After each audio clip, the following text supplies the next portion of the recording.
Next on Line TV, we have Jordan Jones with a unique team of Pee Wee footballers and how they're doing, and a man's best friend helping out veterans that deal with PTSD. And me, Brooklyn Shaver, with all your rain chances for this week. All that and more, Line TV starts now.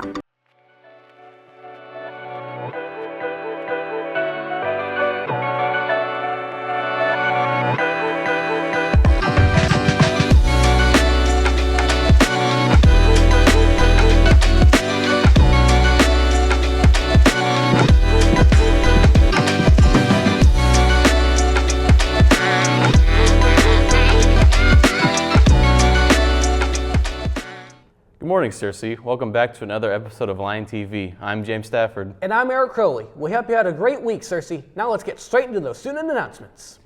Baseball tryouts will be held December 5th from 4 to 5:30 p.m. at the SHS baseball field for any 9th to 12th grade student. Please bring the following: current copy of physical, baseball pants, glove, and a hat. If you're a catcher and have gear, please bring it. Please notify one of the coaches, Coach Gardner, Davis, and Donovan, if interested in attending or for more information. SHS will be offering the ASVAB in the library on December 10th. If you missed the initial sign-ups and are interested in taking it, please see Mr. Hughes in the Guidance Center.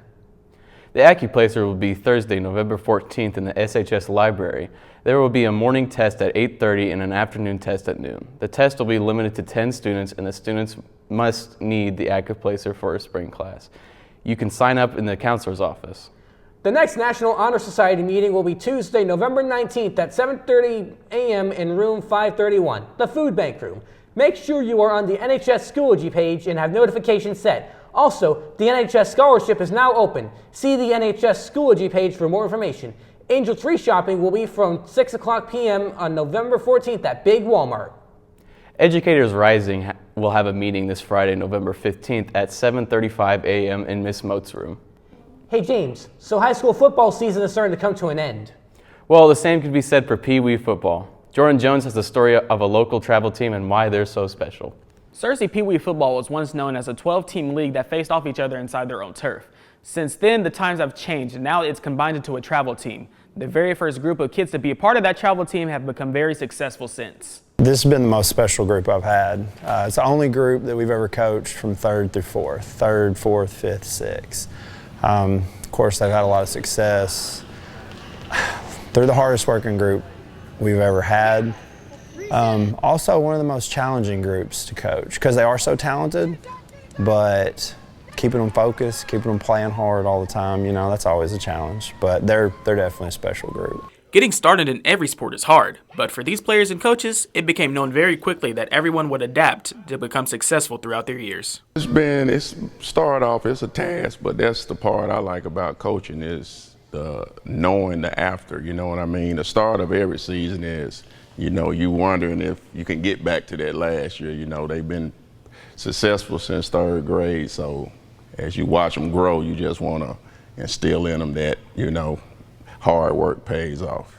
They're smart, they're talented, and I want them to stay together. That's the main thing. I know there'll be new kids coming on the team, but I hope they really stick with it together.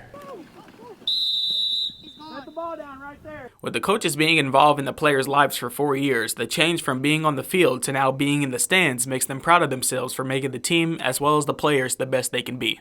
When I finally see them, how tall they done got, how big they done got, and just being able to actually go see them, because with being Cody coaching, it's hard to see our kids when they go to 7th grade because they practice when we practice. So it'll be exciting to actually go and watch them play from the kickoff to the end, and just to see how big and strong they done got.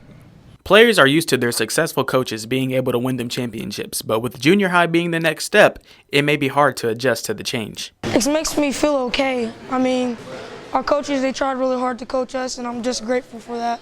I'm just here to play football. I'm glad that our team did a lot of stuff together, and we won a lot of games, and I just hope that we continue to do that as the next appointing years. I just hope that they remember what they was taught from day one, that hard work pays off and that ain't nothing easy. And like Coach say, if practice ain't hard, then the game is gonna be hard. On down, ready, great. Let's go, guys. Good splits, good splits. So this is not for everybody, But for the ones that stick it out and see what it truly is to win a game, but do it together, that's a really special thing. With the young 6th graders' Pee Wee football season coming to a close, they, as well as others, have high hopes for their football careers in the future. Their success and motivation will keep going and undoubtedly show as they move on to play school-level football. Now, let's send it back to the news desk. Thanks, Jordan. It's great to see how hard these kids are working towards their football goals. Right. I'm ready to see how far they go into junior high football.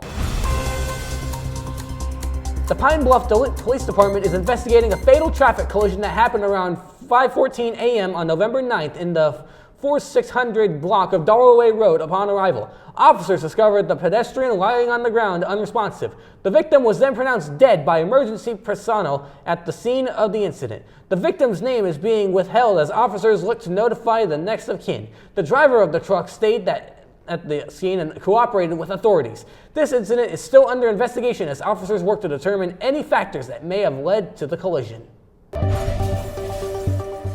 In national news, a shooter in Tuskegee University of Alabama took the life of 18-year-old Latavion Johnson and injured 16 others. The perpetrator, 25 years old, Jaquez Myrick, has been taken into custody by Alabama law enforcement and is being held in the Montgomery County Jail. The 16 injured are being treated at East Alabama Medical Center and Baptist Hospital, with one of the injured in critical condition. Our hearts go to the injured as well as Latavion's family.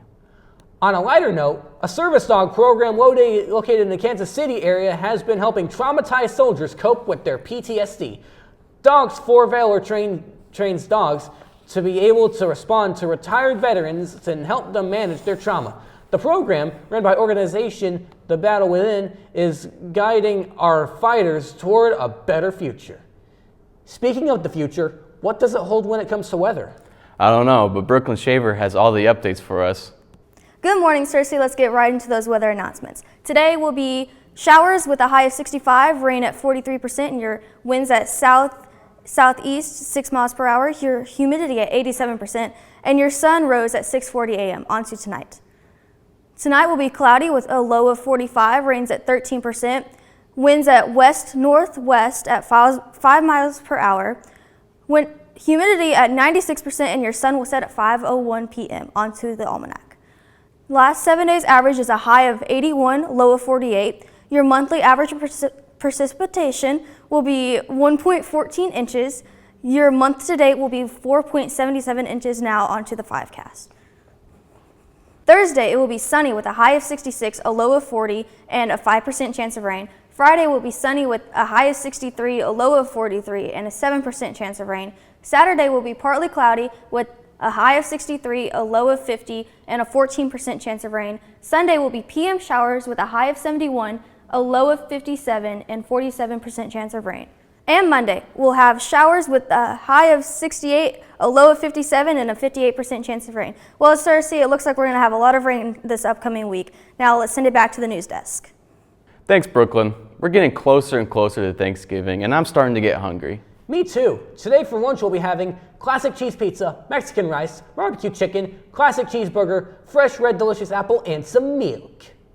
Sounds amazing. Be sure to thank our amazing lunch crew for what they've prepared for us. You mentioned Thanksgiving, which reminds me that nothing beats the annual Thanksgiving football game. It's a few weeks away, but I'm already looking forward to it already. Let's send it over to Warren Kemp to see what's happening in the meantime.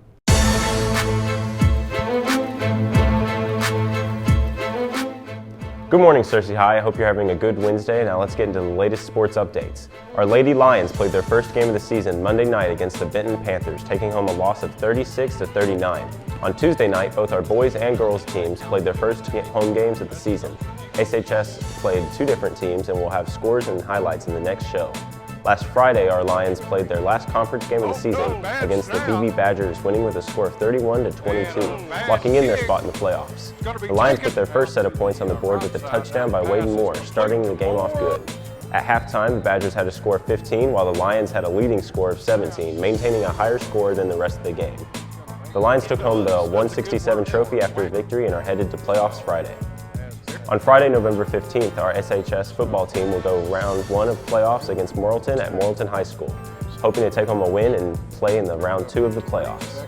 In national news, the NFL has had some interesting games yesterday, with the Chiefs and Broncos having a game, and the Chiefs being behind all game before Harrison Butker kicked a game-winning field goal to secure the win 16-14. The Bills played the Colts, where they would dominate and win 30-20. The Dolphins were up against the Rams, where the Dolphins would have an early lead and managed to hold on to it, winning the game 23-15. And the Vikings versus the Jaguars, where the Vikings would win 12-7. The NBA had some good games yesterday, with the Bulls and Cavaliers having a close game, but the Cavaliers would pull out the win. The Wizards played the Rockets, where they scored 92-107. The Celtics had a very close match with the Bucks, where the Celtics would manage to secure the win. That's all I got for now, Cersei. Let's send it back to the news desk. Thank you, Warren. Well, Cersei, we're just about out of time for today. For more news, be sure to subscribe to our YouTube channel at Cersei High Lion TV. And to follow us on X at Lion TV, Instagram at Cersei Lion TV, and on Facebook at Cersei High Lion TV. Signing off, I'm Eric Crowley. And I'm James Stafford. See you guys on Friday.